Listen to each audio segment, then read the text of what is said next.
Morning, everybody. Welcome to day 158 of the income stream. Today, we're just doing a chilled out, casual, live Q&A. Whatever questions you have, feel free to ask them in the chat. All you have to do is type in the word question in all caps, followed by your question. Or if you happen to be a member here of the YouTube channel, thank you, by the way. And also, there's an emoji that you can use that'll capture my attention as well. Let's just hang for the next hour. We're just chilling today. I got a lot of fun things to do. I'll tell you about that in just a moment. But for right now, let's just enjoy the intro. Thanks for being here. This is the income stream to help you achieve your dream, all while we keep it clean. This is the income stream. It's the kind of show where you can come and go, but then you leave inspired with no fee required. The income stream with Flynn.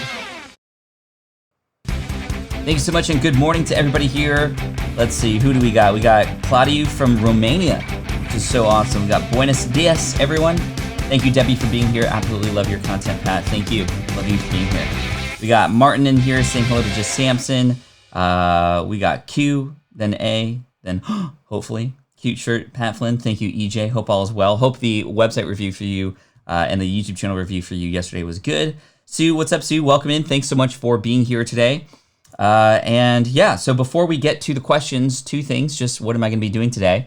And I'll share something that I'm really excited about. And number two, we're going to put on some casual music in the background, not hardcore EDM like last week, which was a mistake. And I accidentally did that.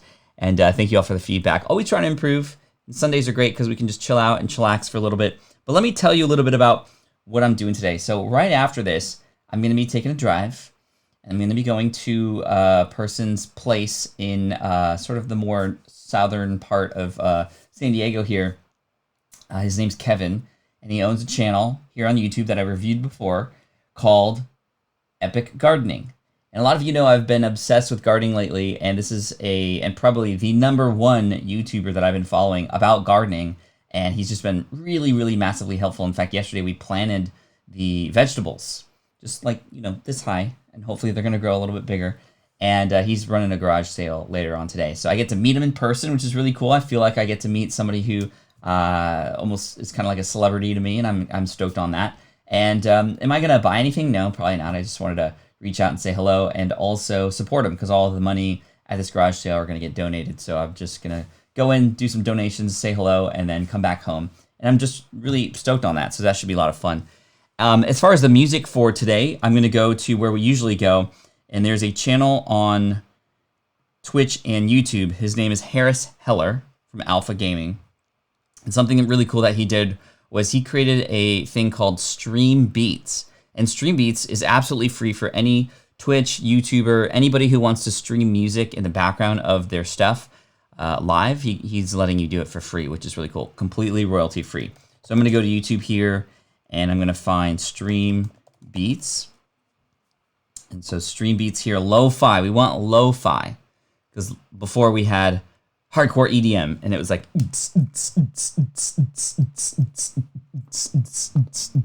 And I was like, okay, that might not be the right thing to do. So I'm going to go to Stream... There we go. Put the music down a little bit. Get some good vibes going. Let me know on the sound levels if that's cool. You can still hear me okay. And I'm going to put that in the background, and we're just going to chill out. I'm just going to answer your questions. So thank you again. Susan, how's the garden coming along? Yeah, like I said yesterday, went to a garden center here. Wasn't really quite confident yet, planting from seed to then transplant into the garden. The garden's literally brand new, and it's hot, and I just wanted to make sure we had something in there. And I put mulch on there and some straw, and hopefully we'll see.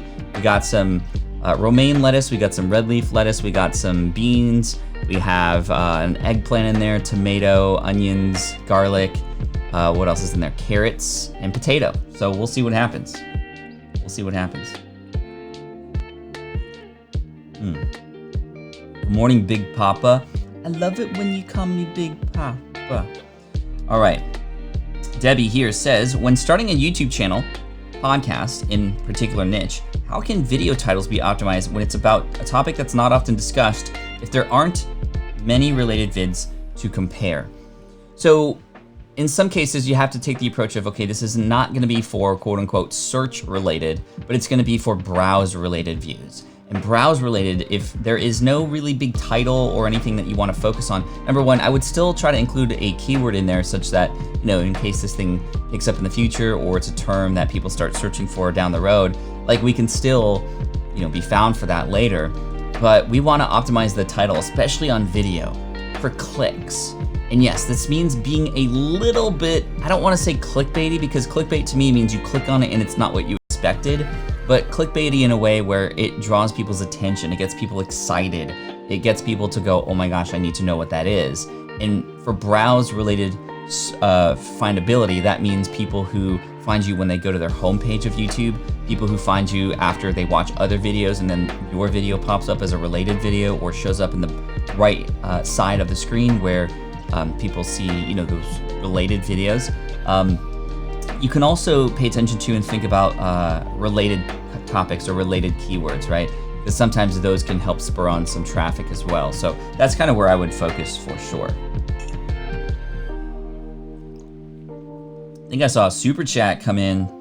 Yo, Tyler, thank you so much for the super chat, my friend. I appreciate you. All donations here today and this entire month are getting pushed to PolarisProject.org. This is an organization that's putting a stop to human trafficking, and it's very important that we realize this is happening right under our noses, and also the support goes a very long way. So thank you, Tyler. And all the members here, those who are speaking who have a green title on their name, these are our YouTube members here, which is really cool, who are paying a small dollar amount, like literally $2 a month, to be a part of the crew here, and also that money gets donated as well. Plus it unlocks some emojis and stuff for you too.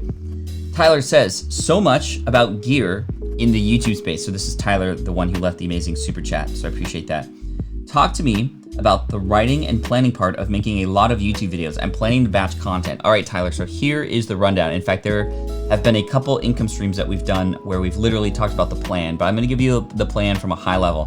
Number one, I would start with what are the biggest questions, pains, problems, topics, etc. in your target audience. I would just kind of brain dump this in no particular order. Some good ideas, some bad ideas, doesn't matter, just lay it all out there. That way it becomes a pool of topics and things that you can discuss. So if you haven't done so already, try to do some research on other video channels, other podcasts, even blog posts, to determine what are the topics that people are interested in. If you could potentially have conversations with people in your particular audience as well, that's a great thing to do as well, because then you can start to learn the language of your audience and even think about the specific people who you've had conversations with when you're creating videos, so that you have more of a why behind it, so that you have empathy with who it is that you're speaking to. So that's number one.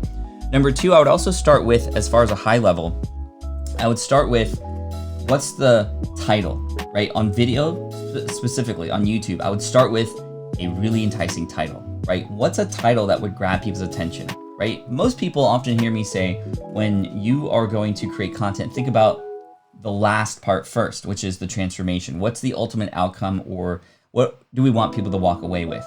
Although that's important, and in fact, number two here in the YouTube world, number one, I think, is starting with the title. Because if you can start with a title, that can help determine how you shoot the video, what the video is about, how you can create a hook to go about it, and how you're going to get people excited and perhaps get that exposure. If I could take everything back here on YouTube, I would starting with the title. And then from there, coming up with and bullet pointing, okay, what are the stories I'm gonna tell? What's the step-by-step process to do this? What is the just maybe case studies? What's the proof? What do I need to get people from where they're at now to where they need to go? And then finally, and most importantly, is then creating an amazing hook, right? So title to content to hook, or title to hook to content, either way, the title is gonna really inform the whole thing. So that's actually where I would start, because when you can get excited about a title, you're gonna get stoked on filming it, you're gonna get stoked on creating a really good intro that keeps people going, and hook. The first 7 to 10 seconds of your video, make sure you tell people not just what the video is about, but also why it's important to watch all the way through. What do they have to look forward to? What are the big like teasers that you can put in the beginning there, so that you'll keep people watching all the way through? So that's what I would recommend for sure. Question from Consult the Blind Guy. I can't find the materials to go with Superfans audiobook on the website. Is there a specific tab to look for? In Superfans, there is a link. I think it's superfansbook.com/course. It could be. I can't remember the exact link, but it's inside of Superfans. I mentioned it several times, especially in the very beginning, and it will guide you to the right spot. I don't remember it off the top of my head in particular. Actually, see if I can find it for you. Superfans, everybody, if you haven't picked it up, check it out. Very, very relevant today as we are building businesses. This particular copy of this book, the one that I'm holding in my hands, is extremely important to me. Oh, here you go. yoursuperfans.com/step1. Consult the Blind Guy. That's where I'd want you to go. yoursuperfans.com/step1. That's the free bonus companion course that goes along with the guide. This book in particular, I have the receipt for it. The receipt is at World Duty Free Atlanta International Airport. Right? This was the first time I found my book at an airport, and I wanted to pick it up because that was just the coolest feeling in the world. I gave the camera to the cashier, and they were like, "Oh, is this like some book from somebody that you know?" And I was like, "No, it's my book." And he was like super proud. It was really cool. He was like really, really supportive. He was a little weirded out that I wanted to take a picture with a book, but when he found out it was my book, he was really cool about it, which was pretty cool. I like that. All right, Pat has the best shirts. Thank you. We greater than me for sure. This is in fact a Stu McLaren shirt for his mastermind. I think I have on one of my shoulders, Impact Mastermind right there. And that's big shout out to Stu McLaren, master of membership websites, in fact. And I have to give him a lot of credit for SPI Pro. Jesse from New York. What's up, Jesse? Great to see you here. Thank you. Bruh. All right, question. Have you heard of Dually for making animated whiteboard YouTube videos? I haven't heard of Dually, but I've seen services and, in fact, software where you can upload certain words and or audio, and it'll create a whiteboard effect for you where it's kind of more based on software. It's not actually a person doing it. I don't know if Doodly is a really person or really a person or what, but these are, and there was a trend a few years back where these whiteboard videos where, you know, they're drawing something while you're talking. It's really fast around the screen. It's like, wow, this is really cool. In some industries, they're kind of overdone now, like in the internet marketing and entrepreneurship industry. And I think that it's worth experimenting with. However, there's a lot of people who I know who use those and use them very well in their YouTube videos, in their teaching content, in their sales pages. I think it could potentially work out really well, but I have not personally checked out Doodly myself. All right. Mike says, your beard is getting way too long, bro. Your hair still looks so short. Yeah, it is getting kind of long. It's kind of nice though. Like, it's fun to just play with. I like this side. It's more lighting. All right. Let's keep scrolling down here. Pat, if you had a budget of $1,500, would you build a PC or get a laptop, and why? It depends on what you want to do, right? I think if you are, for example, wanting to get into gaming, you know, I think investing in a powerful gaming PC, which you could do for under $1,000 even, is very possible. But if you would like something for work that you wanted to use for also potentially creating a podcast and going on the go later when we can go on the go later, I think maybe a laptop could be great. I don't know exactly what your goals are, but I think it's going to be really up to you. And I would start with your end game. What is it that you want to do, and reverse engineer from there, and what systems and hardware would actually be able to support you with that. Love your vlogging tripod, such a sick product. Are you thinking of making a version 2? We've talked about a version 2 down the road. However, we are continuing to make upgrades to the current one that we have. I'm actually using one right here. And it's one of my favorite tools in the world. And I'm so glad that we built it, because it literally scratched. I'm using 1, 2, 3. I have one on this ice light over here. I don't know if you could see this, but this is a light that looks like a lightsaber. In fact, you probably see it better on this camera angle here. So see SwitchPod down there. There's a SwitchPod for another Logitech down there for the other PC, which is where Keone streams from. And man, we just ordered another batch of them, and we're getting ready for the holiday season, which is really cool. So it's just been really fun to get behind a physical product. And I think the biggest moment that we've had was when Caleb and I were walking at a conference one time, and this is a really cool story. We were walking at a conference and we saw two guys who came up to us and were like, "Oh my gosh, is that the SwitchPod?" And we gave it to them. They were playing with it and they're like, "How did you get this?" Because this was back when the Kickstarter campaign was happening. And we're like, "Well, we are actually the builders of it. We're the founders, or we're the inventors."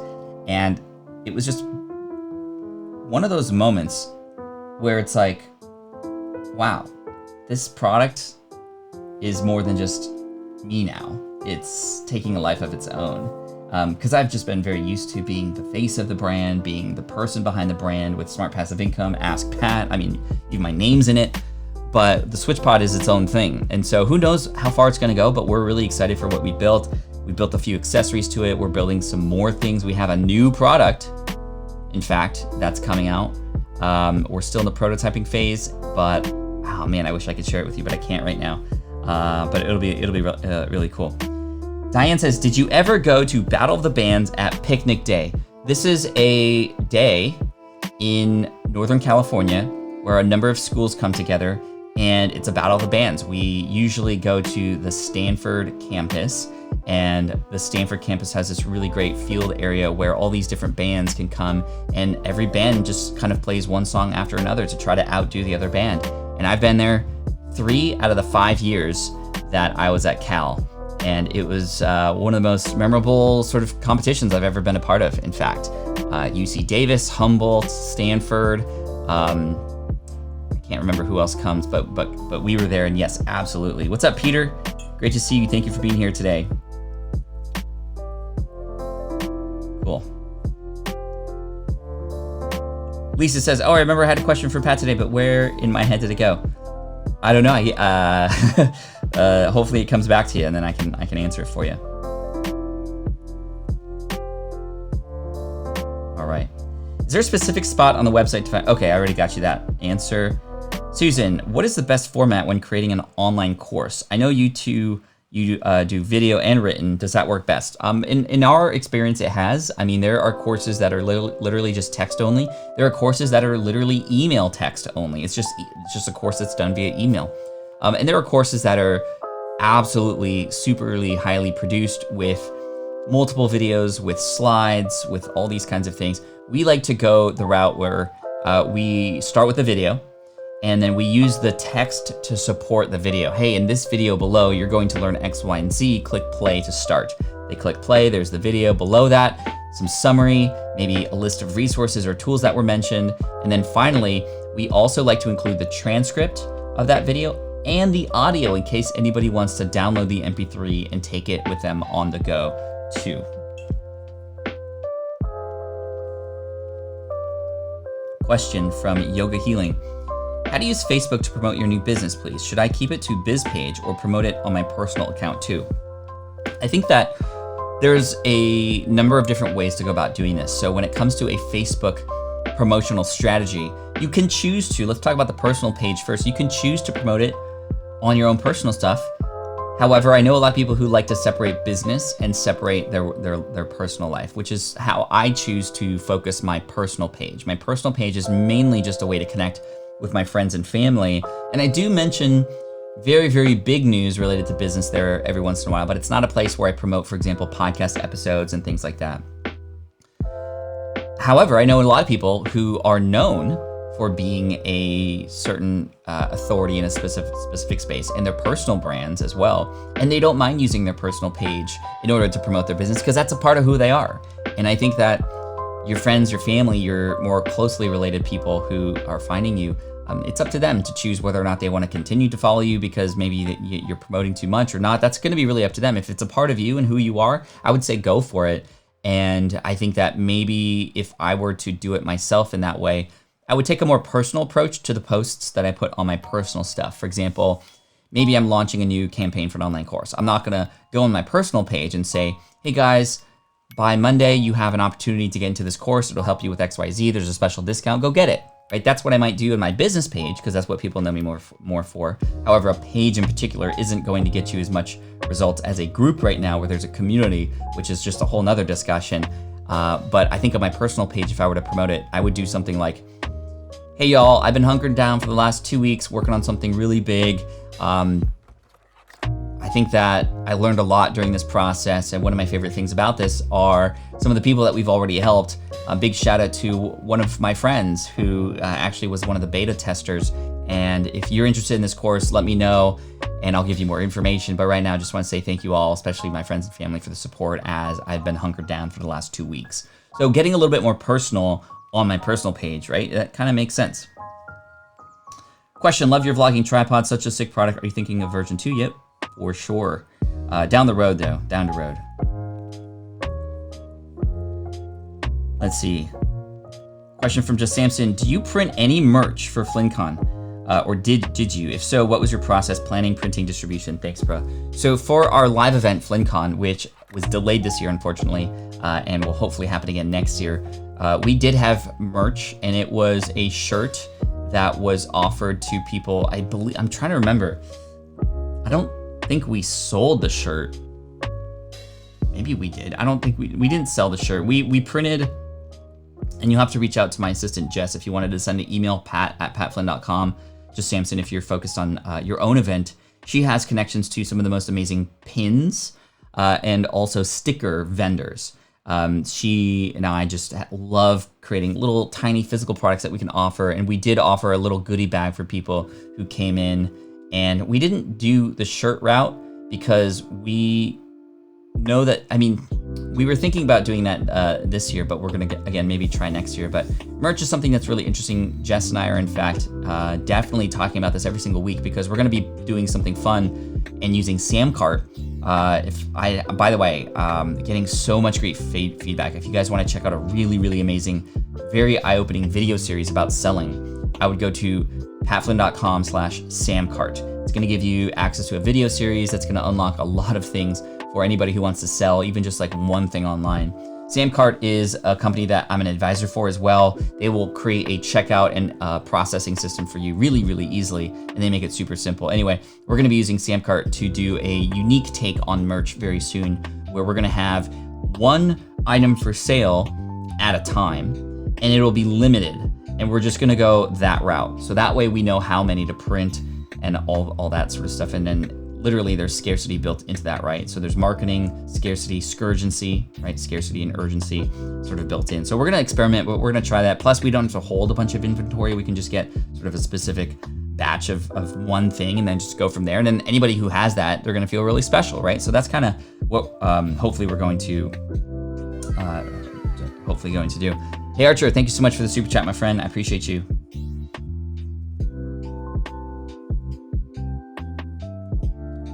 Cool. Question from Big Papa. I started my online business coaching, online courses, and speaking in May 2020. Congrats. I love people who are starting new things during this time because that was my story too back in 2008, so I love that. Can't seem to connect with a customer base. How long does it normally take to grow a customer base? I mean, it's different speeds for different people, right? For some, it might take several months, right? It's only August now, and you just started in May. Where I would focus, Big Papa, right now is not so much focusing on growing a huge customer base right now, but really honing in on a small number of people who you can completely and directly help right now. Thank you all for the thumbs up, by the way. I just saw a bunch of them come in. I appreciate you. I don't know what it was I said, but anyway, thank you so much for the thumbs up. Really motivating. And for the one thumbs down, I hope you have a better day. Still helps with the algorithm, so thank you for being here at least and helping out with the view count. I appreciate you for that. Can't seem to connect with the customer base. How long does it normally take? I would focus on finding even literally just one person right now that you can help, right? Through your coaching program, if you haven't done so already. Just finding one or two people, because that is going to teach you so much about how to find those people, what they talk about, where else do they go. If you already have even a small segment of an audience, ask them questions like, where are you right now finding more information? Where are you going to as a resource? Who are you listening to? What are you reading right now? These are the places that you might be able to find more people like them, right? So go to the existing people that you already have a connection with and start asking them, where else are they going? And that way you can start to dive into those places to see what's popular. You can maybe create connections and JV partnerships with those people too. And that's kind of how I would get going there. Question from Susan. What is the best format when creating an online course? Okay, we did that already. Let's see. Question from Lisa. There's the question. Glad it came back to you. I'm trying to get a genealogy business started, but I struggle with writing my copy because I don't see my message as so transformational.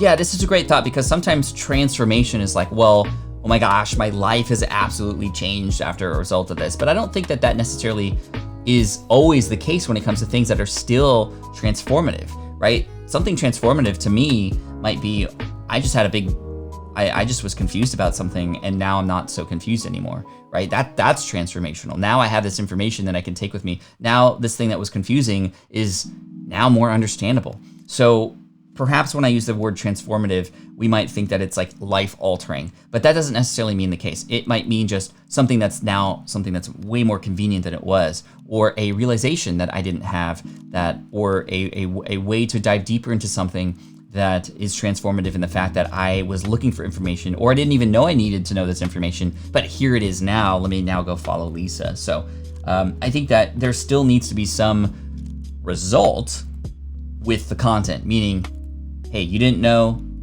but now you know, right? If you don't know, now you know. We got a little hip hop motif thanks to Big Papa here today. I like that.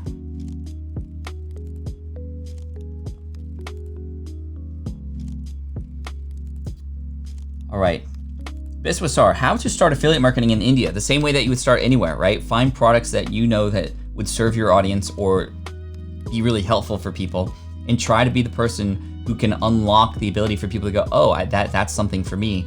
Thank you. Let me check out your affiliate link. I think I would start with the pains and the problems of your audience or a particular audience first, and then try to find products that would fit that bill for them. I think that also starting with your own usage of different products would be a great place to start too, because you have experience and then you can show proof that these products, physical or digital, can work for people too. Stephanie says, you're such a tease, Pat. Sorry. We're talking about oh, there we go. That's how we make it bigger. There. Yay. We're talking about, I think, the next product for SwitchPod. Hey, wait. I wanted that to be bigger. Hold on, let me try that again. Cool.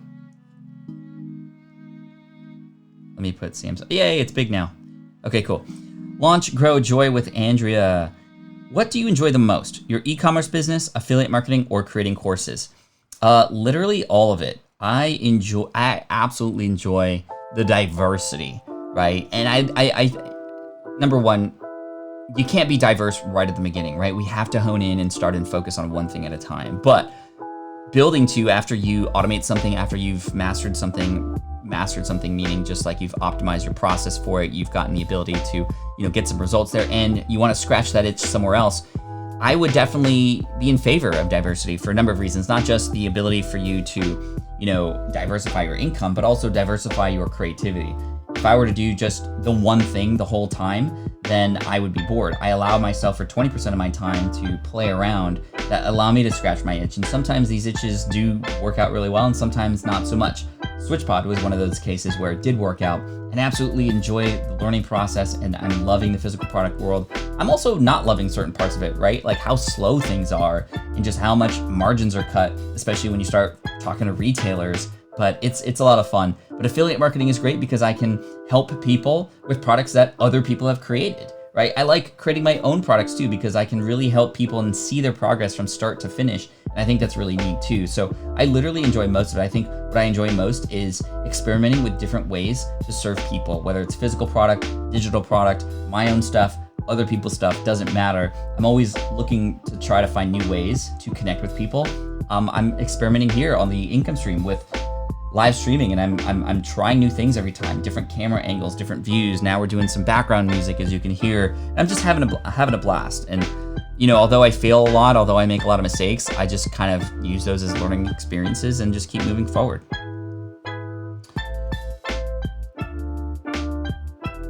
William, can you talk about the pros and cons of filming your podcast? What is your take? Great question, William.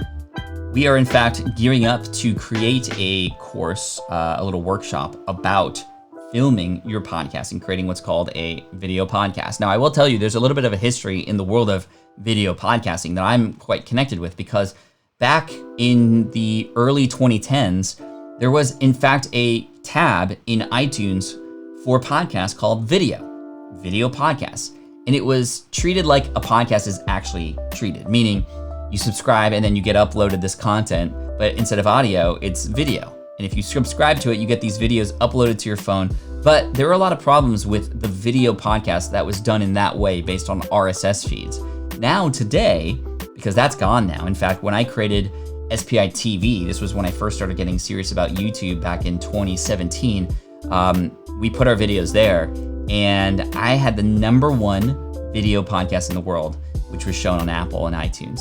And even though it was the #1 video podcast in the world, it was only getting a couple thousand views. And then I would pop it onto YouTube and I would get way more. So it's no surprise that they got rid of that segment of video podcasting. So that technically is what a video podcast is, but now it's taken a completely different meaning. Now it's like you said, William, let's film our podcast and pop it into YouTube, and that becomes a video podcast. So me being an old school podcaster, it's like still weird for me to hear video podcasting, but it's basically just a YouTube video of the podcast.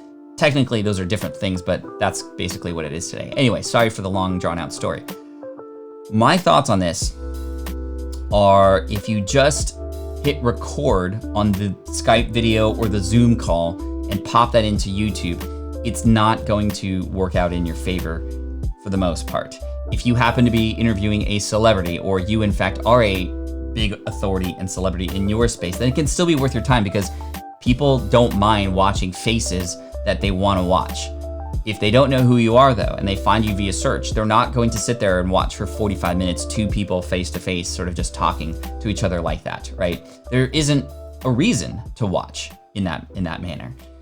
However, if it's highly produced, if there's in fact potentially multiple camera angles, if there is two people in the same room, now it becomes more like a TV show, a talk show type situation.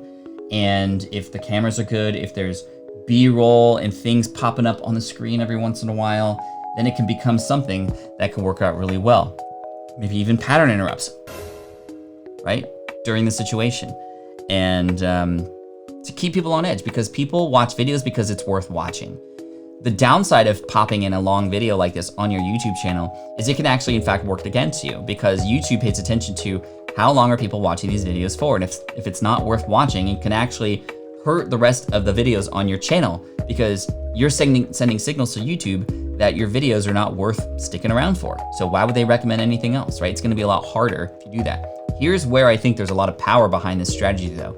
Filming the YouTube video for the podcast, but not putting the whole thing on there, putting little clips on there. Very similar to how I just popped in a clip from the income stream on Thursday from Shalene when she was talking about pricing and sales, and popping that onto the YouTube channel in its own specific searchable video.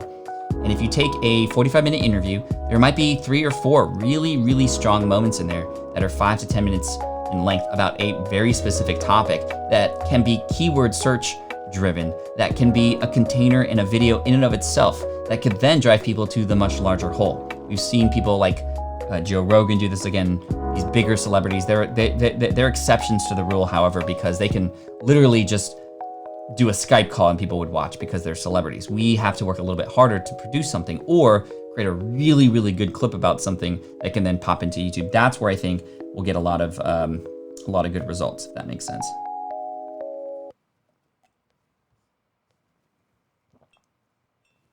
Okay, are we on a delay or is it just me? It might be because literally I'm just trying to go down the line here and answer as many questions as possible. And of course, the more questions that are asked, the more delayed the answers are. But let me know what you think. Are we delayed, for example, on the mic and the audio? This music reminds me of working from a coffee shop. Oh, I thought that was gonna be a good thing. Maybe that's not a good thing. Heather says, if you were starting over as a complete unknown, would you start a YouTube channel to share your expertise, or would you do more lifestyle, gaming, or reaction channel? Just curious. I think that if in the world of YouTube specifically, if I were gonna be starting something, I would niche down as much as possible. I wanna become known for, oh, Pat Flynn, he's the guy who actually is the person who teaches kids how to do, whatever, or something very specific. As I often say, the riches are in the niches, right? And yes, I know it's niches, but the reaches and the niches does not work as well. So I would niche down, and then over time, I might branch out from there. I wanna go 1 inch wide, 1 mile deep. And I might find that I just love that inch wide so much that I'm gonna go 3 miles deep. I'm gonna go 10 miles deep with that particular audience. And knowing that, I can build an amazing business in that way. If I were to go more general, then the problem is gonna be the problem that I have on my YouTube channel right now, which is not every video is relevant for every subscriber. And this is a big problem that I'm dealing with, in fact, on the YouTube channel, which is why a lot of my videos that I come out with have such low views and a very, very low percentage of my subscribers watching these videos, because some people subscribe to me for my podcasting tutorial videos. Some people subscribe to me for just getting to know me. Some people don't care about me. They want the tutorials or the reviews about gear. I don't know. It's all over the place, and I would hone in. There was a great YouTube channel here for podcasting called Podcast Stage, and every video is an amazing review about a piece of equipment. And it's like, he's got almost 100,000 subs, if not maybe already. But you know the kind of video you're gonna get when you are subscribed to him and you get the video. You don't know that for me, and it's going to be a lot harder to grow as a result. I am fighting for subscribers who may or may not want to watch my videos, which I hope that makes sense. Peter just hit a record download of our sports podcast, 500 downloads. Congrats, that's awesome. Imagine 500 people in a room. That's absolutely huge. Absolutely huge. Sarah, what's a good way to create a content calendar to coordinate podcast, social media, blog? I would definitely check out Calendly. Is it Calendly? Yeah, Calendly. Calendly. Calendly. That's a tool that we use, in fact, to organize our content calendar and the schedules. You might have some project management tools that might work for you as well, like Monday or Trello. There's other tools, but I think this is a very smart question, meaning you are headed in the right direction. When you start thinking about your content calendar and what's coming ahead, you can plan ahead, you can batch process things, and then you can get off the content hamster wheel, right? You can get off that wheel where it's just like, oh my gosh, I just hit publish. What am I gonna do next week? And then what's really cool about Calendly is, in fact, you can actually write your social media posts ahead of time and schedule them to go out X number of hours and or days after that post goes out, which is really cool. It also can integrate with your WordPress website too. Steven says, this has probably been discussed before, but how do you get past the clickbait look of over-the-top thumbnails? I mean, there's a balance there, right, Steven? You have to have a reason to click. Here on YouTube, you have to. So I would say if there was a meter that was like 0 being just like a smile with the title, like just you showing up on the thumbnail and the title, and it's just like what it is, like that's 0. And if 100 is like, you will win $1 million if you click on this video, which is the ultimate form of clickbait, right? So that's on a 10 scale. We have to be somewhere, honestly, around like 6 or 7, because we are fighting against, I mean, there's hundreds of hours of content being uploaded literally every second of the day here. And there's so much competition here on YouTube. We have to work a little bit harder to capture people's attention and to get people to want to understand what's inside that video.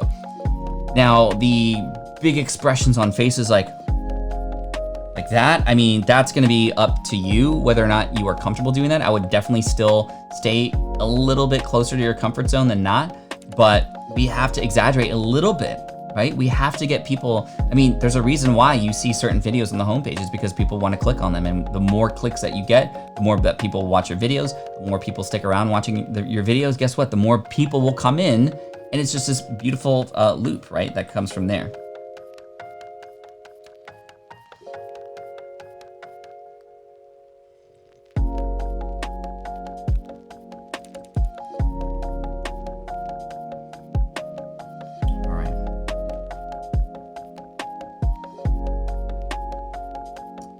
Thanks for your answer. No worries, well, Elton, I got you. Man, the chat flies hard for me to keep up. Sorry, everyone, if I missed you in the tags, or say hello and good morning. Yeah, we got a good crowd today. Thank you all for being here. Thanks for the thumbs up. Appreciate you, and I'm stoked that you're here. Ush Magazine, have you worked with government projects so you can help more communities, or have you thought about it? I haven't really thought about it, to be honest. And we reviewed a YouTube channel here yesterday from Derek from GovKid. And that was the kind of first reminder that, there are government-related opportunities out there. And he's helping people get government contracts. I have not thought about helping people or different governments, try to expand their brand or what have you, or anything like that. I just kind of put out content and seem to now at this point attract different groups of people. And I would imagine maybe there are some government-related agencies out there that are following me, but I'm not sure. I haven't quite done that myself. Steven, welcome to Team Flynn Platinum. Thank you so much for your support. Go use those emojis, and thank you because we're helping to put a stop to human trafficking over here from your donation. Thank you so much. AV Piers, Pat, can you discuss your personal process on finding your one thing, business or otherwise? Yeah, I mean, number one, it's like, let's lay it all out on the table, right? So if I'm brainstorming an idea for example, a course or a next project that I want to do, or, a focused hobby of mine or what have you, I just kind of like lay it all out there. Post-it notes or mindmeister.com or what have you. I want to see all the things so that I can organize them, because our brains do a great job of coming up with ideas, but a terrible job of organizing and putting hierarchy to them. So I want to see all those things. I am not smart enough to do that in my head. So I want to see all those things and move it around, right? If that makes sense. Hey, Mike, have a good night. Thank you so much for being here. I appreciate you. Bruh. It's late over there, I know. So I thank you so much. Nighty night. And then in terms of the one thing, I like to play a game with myself. And this game is what I like to call Pat to the Future. Yours will be something different, right? AV to the Future. But what I like to do is, if I have a bunch of different ideas or things that I want to do, I get into a DeLorean in my head, obviously. One day it will be a real DeLorean.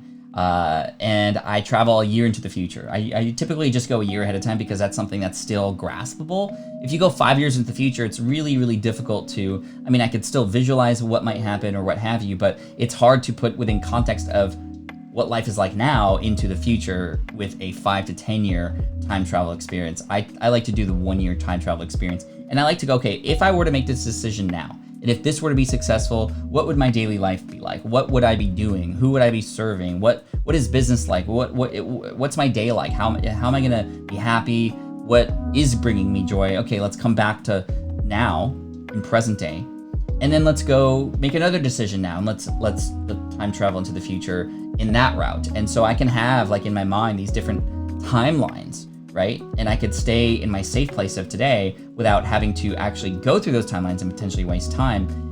I've done this so much where I can go to the future and I go, okay, well, that's not bringing me joy. Why would I want to do that? Okay, I could scratch it off my list, and I can remove that from my brain, right? I can scratch that Post-it note and put it away.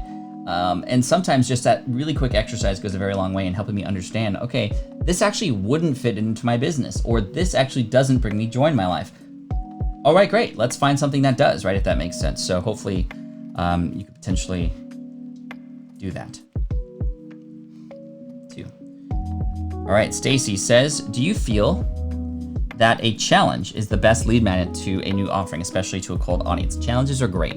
And for cold audiences, I think it could be a mixture of a number of things. Again, it depends on the audience and what their needs are. Sometimes a challenge is the most challenging thing and is not the best choice. And in many other cases, especially when there's very specific things that people in this audience want to achieve, they've been struggling to achieve it, and you've promised that you can help them achieve it in a much more shorter period of time, well, then it's very attractive, and it doesn't really matter who is offering this. Like, I want that result, and that's what the challenge can help do, right? So if you do a challenge, make it small, achievable, measurable. For example, my 100 emails challenge at 100emails.com, 100 emails on your email list within 72 hours, go, right? And it's just very clear, and that's what I'd recommend. Sometimes it's a lead magnet that's like a worksheet or a checklist related to something, or perhaps it's a giveaway. I mean, there's so many different ways to collect emails now. We've done a number of income streams about that. You could definitely find them in the archive here, but I think a challenge is great. I think a quiz, in fact, is a great way to convert cold audiences into subscribers, because a quiz, people want the results, right? You want to know what your score is or where you land on that spectrum. And then what you can do is, based on the quiz and any learning or teaching information that you could offer during that time, you could potentially get people to go, oh my gosh, this is my answer. Now where do I go from here? I got you covered, and you can go from there, Stacy. So check out outgrow.co if you want to check out a really cool, in fact, if you go to smartpassiveincome.com/outgrow, that's my affiliate link for that. But Outgrow is a quiz creation tool that is amazing. It's so cool. And you can actually create really high intense algorithm related calculators, or you can just create a simple one where it's like, hey, A or B. If A, share this. If B, share this. Then it could be really simple from there.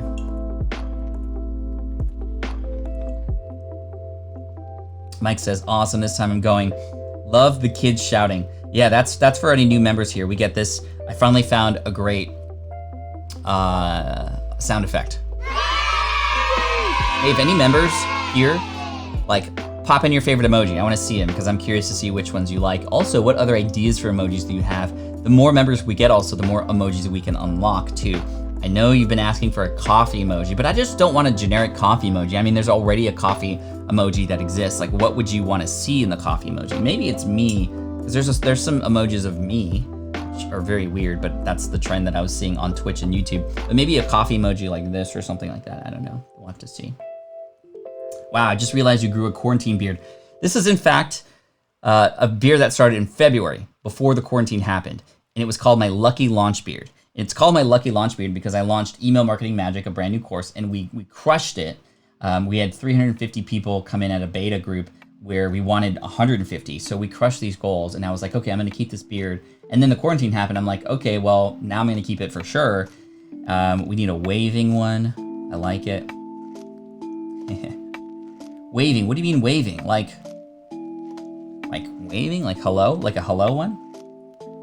Yeah, I like the DeLorean one too, Maximus.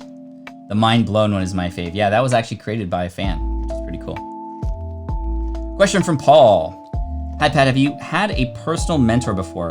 What has been your experience? How do you seek them out? What has been a benefit? So when I started out, I didn't have a personal mentor because I didn't know how to get access to a mentor. I had a virtual mentor, 2 or 3 people, including Tim Ferriss, who they were just people that I followed their content. I absolutely loved what they were doing, and I was really excited about the future, and they were helping guide me there, which is really cool. So virtual mentors are great. I've had a couple personal mentors, 2 that I can mention and just give a big shout out to and thank you to. People who I didn't necessarily pay, but I just connected with. And the way that I connected with them is to provide service to them first. First one, Michael Hyatt. I spoke on his stage. I was very supportive of his Platform University and Platform book when it came out in 2013. I delivered a lot of value and spent a lot of time with his audience there in Tennessee and Nashville, and that really made a big impression on him. And in fact, he and I both went fly fishing last year, which we were supposed to do this year, but we were unable to do it because of the virus, which is very sad. We were in the mountains up in Boise and Wyoming, and it was absolutely gorgeous. Anyway, I've always felt that he was a mentor of mine, and he's been, in fact, very, very, very impactful in how I've built my team and how I've stayed focused as a CEO of my company versus trying to get into the weeds of my business. And then another mentor of mine who I didn't have to pay was Shalene Johnson. She is absolutely amazing. If you haven't checked out Shalene's stuff, patflynn.com/MIA. She's doing a promotion right now for her stuff, and I would highly recommend her for anybody who's looking to get started right now. patflynn.com/MIA. I think I still have that link by there. Yeah, patflynn.com/MIA for Shalene's stuff. Shalene has helped me learn how to be a better marketer without being sleazy. And that's what I love about Shalene. She's just very authentic and honest and tells it like it is. And remember, I pulled out a clip from the income stream on Thursday. If you haven't seen that yet, it's my latest recorded YouTube video. If you go to patflynn.com/YouTube, you'll see it there. And it is by far one of the biggest game changers in terms of mindset with selling, right? And how to put a price on something. So Shalene Johnson's one of those for sure. As far as a paid mentor, I have one right now. His name's James Schramko from Superfast Business. He is somebody that I reached out to, and he and I connected in the past as well, but I decided to take advantage of his coaching program, and I see him as a mentor now. We connect every single week, and I tell him about what's going on in the business, and he helps me. In particular, I like James because he's been able to become very efficient in his business, and he spends a lot of his time focusing on the systems in his brand, and I can get a little bit more down and dirty with James with relation to how I build systems in my business as well. And he's done a lot of things like membership sites and stuff that I'm just diving into now. So he is like a big mentor of mine as well too. We need you doing a dabbing emoji. Oh my gosh. Right? Just, how about the infinite dab? Wow, I can't believe I just did that. Okay. The magic sauce. Big love from Leanne and me. We have Flynnified a lot of our work and loving it. Appreciate you, Pat. Thank you for saying that. Flynnified. I'd love for you to unpack kind of what that means, because I'm not necessarily sure what parts of Flynn you are dropping in there. All right, question from Diana. I'm sure you've answered this, but how do we get people to interact in my Facebook group? So there's a number of different ways, and for the thumbs down that just came in, I hope you have a better day. Like, I get it, and it happens sometimes, but thank you for also helping with the algorithm. It still helps, still engagement, so I appreciate you for that. I hope all is well.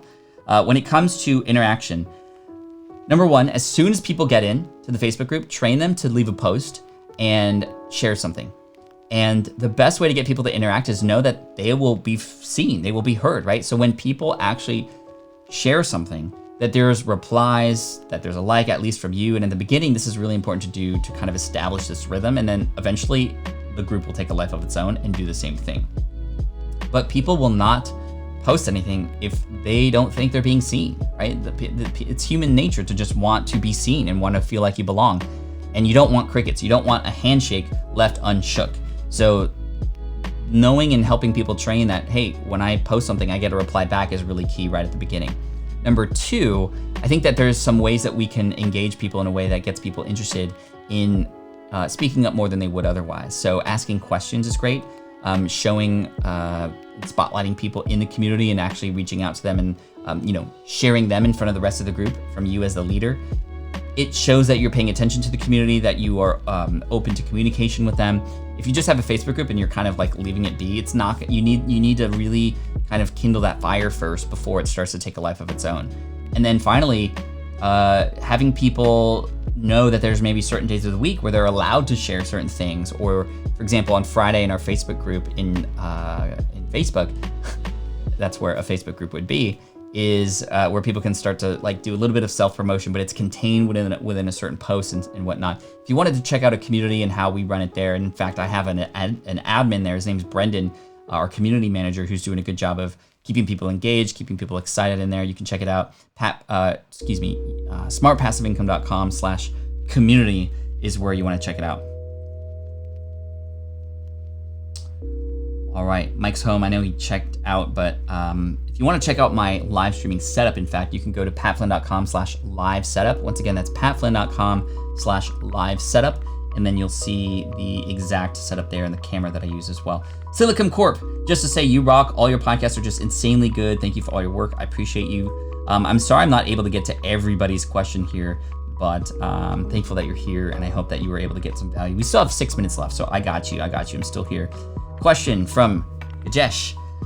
How to get more downloads for your new podcast? I mean, there's a number of different ways to do this, but by far the number one way to get more downloads for your show, I'm just going to tell you, is to get on other people's podcasts, right?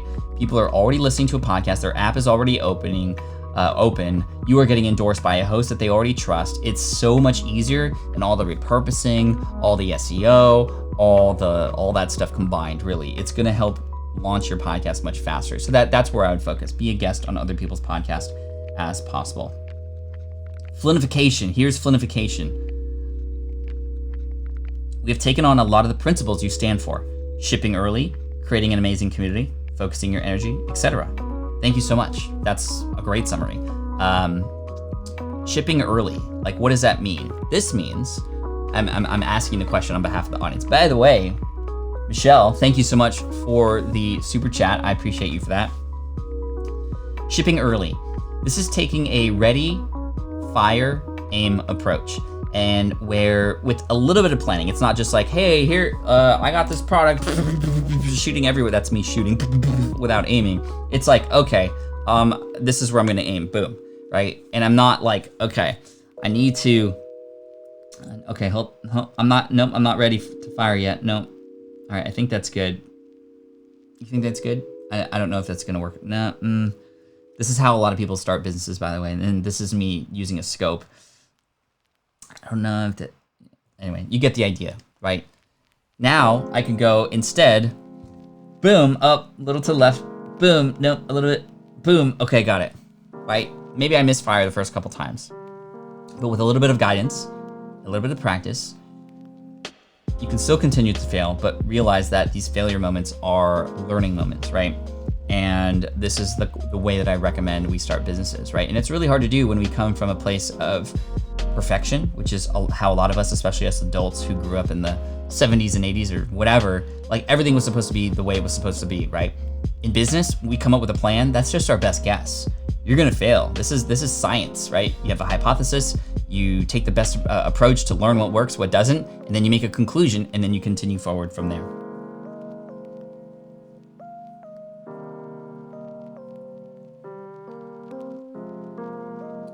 Thank you, Michelle, for the super chat. I appreciate you.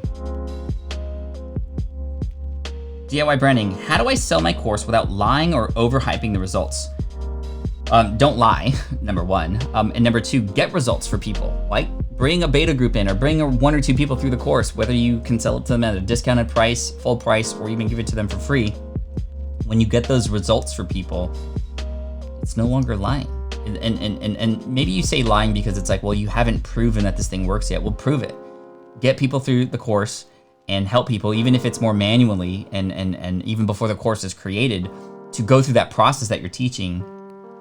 And that's gonna unlock so much confidence for you. It's gonna get you an actual result such that when you share that, hey, this works, you're gonna go, see, here's Jim. He was here just like you and look where he is now. Come in the course, it's gonna help you. And here are the things that I teach you and why, right? So just like, let's get some proof so that you unlock it in your brain, because you're not gonna be able to sell this if you are having these doubts. If you are having these doubts, then why would an audience be confident in what it is that you're selling to? Let's get those results for sure.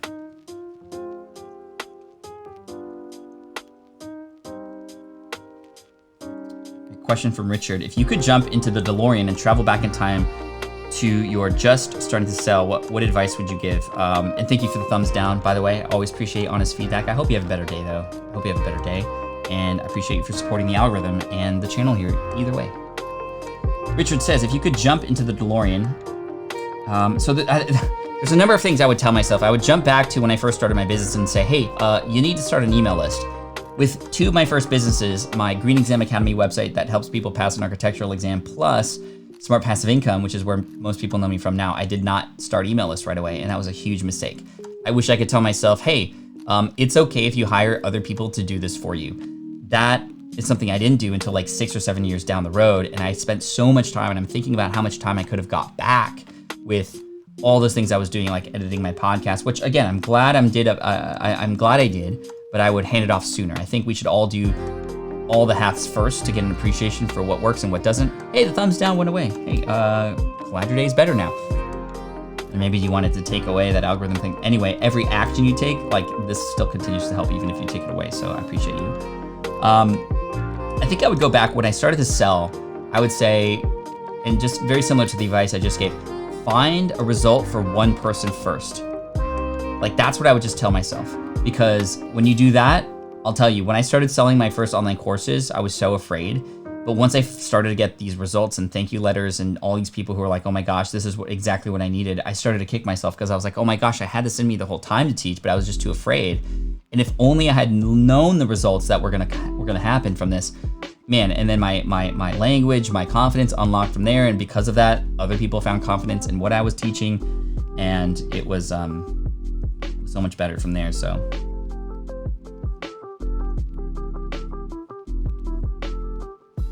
All right, a couple more questions here at the top of the hour.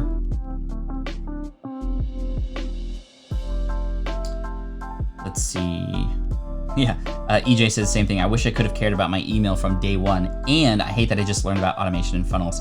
Hey, better today than tomorrow, right? And if only yesterday, if only we had a DeLorean to take that back, you know, what we would do differently. But yeah, so glad that we're learning about this. Lewis, stopping by to give thumbs up. Thank you so much. I appreciate you, my friend. Rex, hey Pat, I just started working again, so I've been missing your live streams. Team Replay, all good. I like the music, Pat Flynn, thank you. Big thanks to Harris Heller as well, and Stream Beats for letting us use this music in the background. Tech says, is blogging dead in 2020? Can a newbie start blogging in 2020? What's your opinion? Yeah, absolutely. Blogs aren't dead. There's just other content platforms that we could choose and we're up against. So blogging is great, especially for Google and SEO. If you create content, no matter what medium it is, that can be helpful to people, people can find it, people can share it, people can spread it around. Blogging is a great opportunity for sure. I do think, however, in terms of building a relationship with an audience, a podcast and or a video channel, one or the other to start, in fact, not both at the beginning. Then you can kind of grow into both over time. But I think that in terms of building a relationship with people, YouTube channel or a video channel is by far the best thing that you can do if in fact you want to build this audience and build a following faster, in my opinion.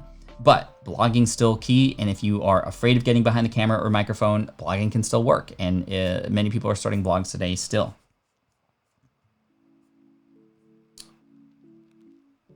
Question, what is your favorite R&R? So rest and relaxation, if that, or I'm thinking of railroad? No, maybe not. Thank you, Boris, for this question. I like to play games, play video games. I'm a big gamer. I used to game back in high school. In fact, I was a part of a clan and all this stuff, and we did tournaments and whatnot. I like to garden now, apparently. Like, I've been literally outdoors gardening every single day for the last month. I like to read, and I like to, it's, you know, maybe it's not necessarily rest when I'm reading about business, but I love reading about business. I love reading business books and things that I can do to improve my my knowledge. You know, every book I read is like, wow, I'm just gaining this person's whole life experience in just a few hours of reading, right? That's so powerful, and I think we forget how powerful that is.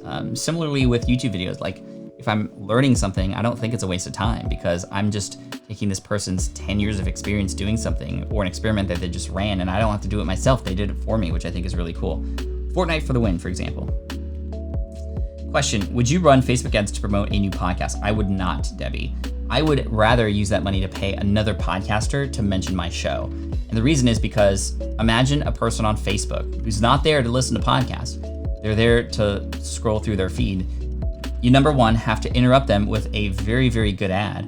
Number two, you have to entice them enough to get them to not just stop, but click through. And then number three, when they're there to download your show, which you don't know what platform they choose to download their show from, so you're gonna have to have an interim page so that it has all the different feeds on there, but that's another step. And then they maybe go to Spotify or maybe to go to Apple, and then they have to click play, and then they have to sit there for 5 minutes at least to listen to see if they're enticed enough. There's just so much friction when people are coming from social media, especially if they don't know who you are already, to go and listen to your show. I would much rather either A, just spend some time building relationships, and maybe even spending some time to buy, maybe spending money to buy gifts to other podcasters to see how I might be able to get their attention, or just serve them in some way that I can get on their radar and maybe come up with a relationship where we can do a collaboration or a partnership of some kind. I can be on their show, they can be on mine, etc. Or just pay them to mention my show. Like, I will be the sponsor of this episode. I would see much more results from that versus paying for stuff from there.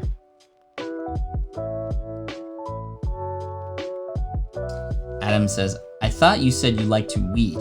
I have plenty of that for you here, Pat. Weed or grow weed or what? I like to garden. I like to put landscape fabric down so there are no weeds in our raised beds. You're funny, Adam. Hey y'all, we are above the top of the hour. I have to go to a garage sale, and I'm gonna meet one of the people who I've been following here on YouTube a lot now. His name is Kevin Espiritu from Epic Gardening, and I'm excited. Like, I'm a little bit fanboying right now because I get to meet this person who I literally been watching hours and hours and hours of his videos just in the last 2 weeks. It just shows you how through the power of content you can build a relationship with people, especially if you are talking to exactly what they're interested in right now.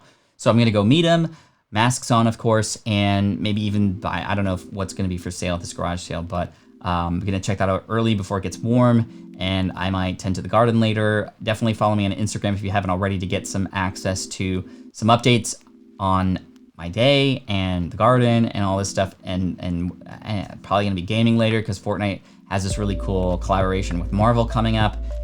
So many fun things, y'all, so many fun things. And you, I just have to thank you so much because you are the reason why I get up every morning. Honestly, if the income stream didn't exist, I would probably, with the environment that we live in now and the ability to have a flexible schedule, I would probably be waking up at 10 a.m. I would probably be just kind of working in the afternoons only. And honestly, getting up in the morning, you get me so excited. You get me honed in. I can provide value to start the day, and I can receive value back from you. And it totally launches me into a much better day. So I have to thank you so, so much for showing up. This is day 158. We are on our way to 200 live streams in a row. What's the world record for how many live streams daily in a row that people have done? That would be pretty amazing to see. I'm sure there's people who have done it more. I just want to know. If anybody can dig up that information, that would be really cool. That would be really cool. Newton Media Virtual Assistant Services. Thank you so much for joining Team Gold. I appreciate you. If you're going to church later today, enjoy church. Thank you. And let's see, anything else we need to talk about? Nah. I'll be here tomorrow, 8 a.m. Pacific, 11 a.m. Eastern, right here, patflynn.com/theincomestream. The Income Stream. And that's where you want to go tomorrow, 8 a.m. Pacific, 11 a.m. Eastern. And for the members, look out for a community post coming a little bit later where I'm going to be asking you some questions about future episodes as well. And I'm going to look for some more emojis that we can offer to you too. So appreciate you. Thank you so much. And yeah, appreciate you. Take care. And as always, Team Flynn for the win. I got to turn off this music first. Hold on. Hold on. Gotta turn off the music before we get into the outro music. I just lost my... There we go. Thank you, Harris Heller, for Stream Beats, by the way. All right, there we go. This is the income stream to help you achieve your dream, all while we keep it clean. This is the income stream. It's the kind of show where you can come and go, but then you leave inspired with no fee required. The income stream. Yes, what is the world record? With Pat Flynn. Anyway, hey. We is greater than me. We're in this together. We're here to support each other. You honestly feel like family to me. Even all the new members, everybody who's brand new today, keep coming back because we're friendly. We're friendly group. We don't bite hard at least, and we're here to serve each other. So peace out. Thanks so much and much love. Have a great, great day, all. Bruh.